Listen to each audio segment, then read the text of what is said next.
Il marketing online per le aziende o per i professionisti, se vogliamo dirla in maniera brusca, altro non è che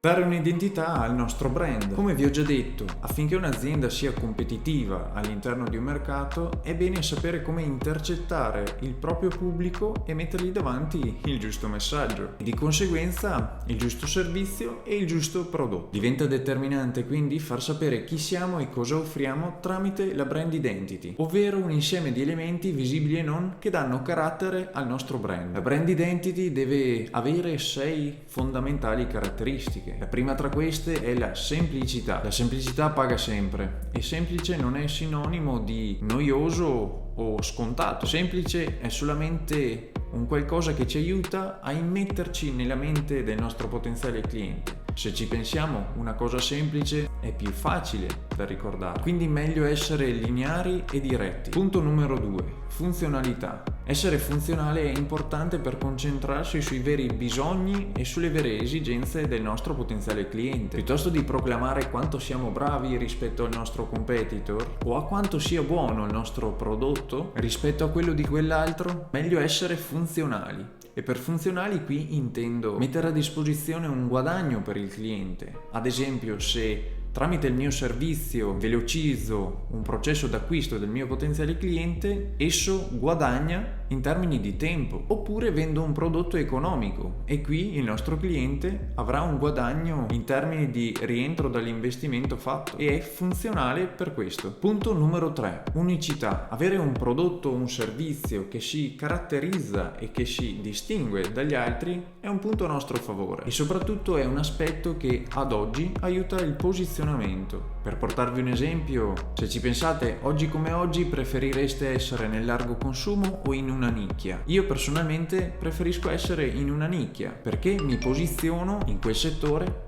e posso essere più rilevante per il settore stesso. Punto numero 4, la coerenza. La tua comunicazione digitale deve essere coerente con te stesso e con il tuo pubblico. Oggi con internet a portata di mano verificare la veridicità delle informazioni è una cosa quasi istantanea e abituale. L'ingrediente segreto per non fallire ed evitare l'accumularsi di recensioni negative è non fingere. E questo si sposa benissimo con il punto numero 5, ovvero l'onestà. Se promettiamo che il nostro prodotto va a colmare un'esigenza o un bisogno specifico, deve farlo senza troppi fronzoli. Ad esempio, se sei una donna all'ascolto e acquisti una crema antirughe o anticellulite, l'acquisti per soddisfare un bisogno e se questa non funziona non è onesta nei tuoi confronti e la prossima volta quando te la ritroverai davanti non andrai a riacquistarla perché in qualche modo ti senti tradita. Vanno bene le tecniche di vendita e va bene il marketing, ma quando si parla di onestà questa deve essere al primo posto sempre, anche perché se il prodotto o il servizio non funziona probabilmente il ciclo si chiuderà ad una sola vendita per cliente. Questo non si chiama business ma si chiama vendita sporadica. Insomma, dopo l'acquisto il nostro consumatore deve riuscire a soddisfare il proprio bisogno, altrimenti la nostra missione non è compiuta come brand e come azienda. E lo stesso vale anche per i servizi. Se voi fate l'abbonamento internet con la fibra a 1 giga e poi vi fa 40 mega, è ovvio che vi incazzate,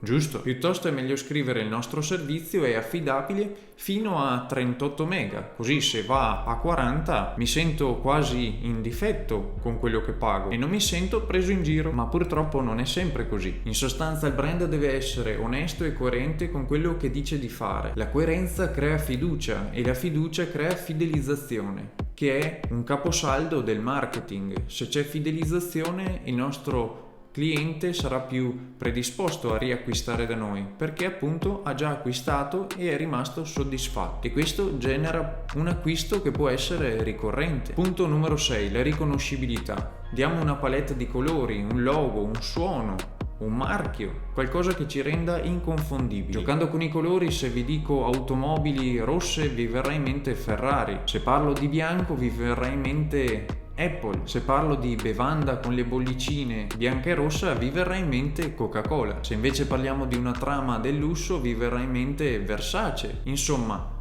più siamo riconoscibili, meglio è. Quando si vuole comunicare nel digitale il proprio brand bisogna fare molta attenzione, perché servono delle competenze e delle esperienze ad hoc. Curare la progettazione di un'identità, di un brand, non è proprio un giochetto. Servono competenze come lo UX design, la ricerca di mercato, una bella conoscenza di marketing, doti comunicative e di vendita, avere una buona padronanza del copy, un po' di programmazione, editing, foto e video non guastano mai. Insomma, per gestire la reputazione di un brand è meglio affidarsi a professionisti con competenze ed esperienze che ti possano affiancare nel tuo percorso. Siamo un frantoio che produce dell'olio buonissimo? Come facciamo a vendere questo olio extravergine e promuoverlo affinché venga riconosciuto e percepito come un olio extravergine di eccellenza? Questa è la giusta comunicazione: intercettare il giusto pubblico e mettergli davanti il giusto messaggio. Basiamoci su come viene percepito il nostro brand tramite 3 azioni concrete. Crea contenuti che amplificano il tuo brand con foto e video, perché sono molto di impatto e ad oggi è il segmento più rilevante nell'intero mercato. Sfrutta ogni canale di comunicazione al meglio utilizzando le strategie, diversificando appunto il canale stesso. Utilizza anche la posizione di prezzo, che sia alto, basso o medio, ricordati che il prezzo è sempre posizionante. Bene, se volete un caso studio fatemelo sapere qui sotto nei commenti e ricordatevi di iscrivervi al canale se non l'avete ancora fatto, attivando la campanellina delle notifiche per ricevere tutte le ultime novità, e ricordatevi di lasciare un bel like per supportarmi con questo progetto. Ci vediamo nel prossimo video.